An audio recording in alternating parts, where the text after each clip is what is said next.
While the Cranes take flight, Uganda's day with destiny against Niger. Monday night in Uganda, Kampala, the Pearl of Africa.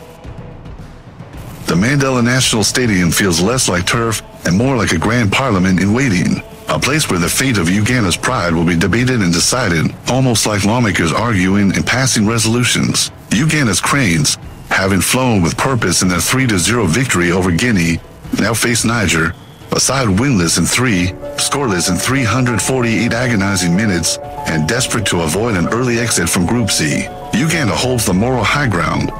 One win from their first 2 games, 8 clean sheets in Chan history, and a fan base that roars like thunder across East Africa. Niger,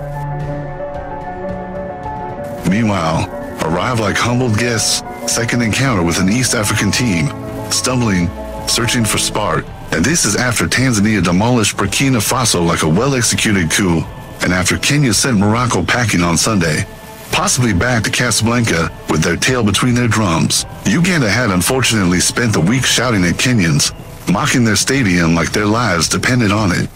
But in the end, the Cranes got grilled, feather by feather, and bears amongst the host nations when they were thrashed 3-0 by Algeria.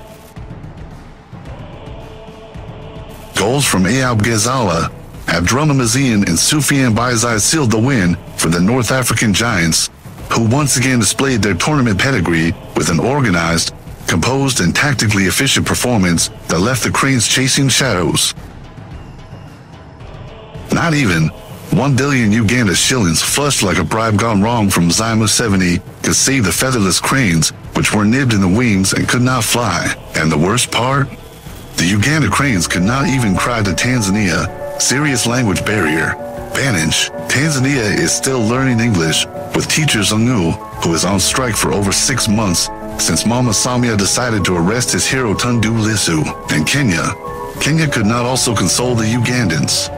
They are globally certified trolls. If you do not believe me, then ask Kasongo, ask Soprano, ask Mercamino, ask Wamunyoro, who is busy injecting in the U.S. As Ugandans wait for this match in anticipation, on the pitch, they will be watching out for Alan Okello, Cranes captain with the man-of-the-match spark, and goalkeeper Joel Mutakubwa, guarding the net like the gates of Uganda's pride. Niger's Ridwan Assane, tackling with urgency, and Abdul Latif Gourney, the only man to ever threaten the net in their last game, are the few beams in their dim Monday night, off-field. The political theater plays out in parallel height. In Kampala, President Museveni's latest billion Uganda shilling gestures glimmer like promises unredeemed, while in Niamey, President Bazoum juggles coups, revolts, and constitutional reform. Both leaders dangling hope, both hoping the Cranes or the Flames do better than they have. But in the stadium, football is a different currency. It is truth unfiltered. The Cranes have the wind at their backs, the weight of history behind them, and the memory of Kenya's seismic victory over Morocco still ringing in regional hearts. And so is the memory of the Kenyan people through the wand of President Ruto, gifting each player 1 million Kenya shillings for the win fresh in their minds. And so is the promise to them that if next Sunday they beat Zambia, the same Kenyan people through the same estranged President Kasongo shall gift each player 2.5 million Kenya shillings. The crowd at Nambole Stadium is not merely a gathering of fans, it is a living storm of kinetic energy.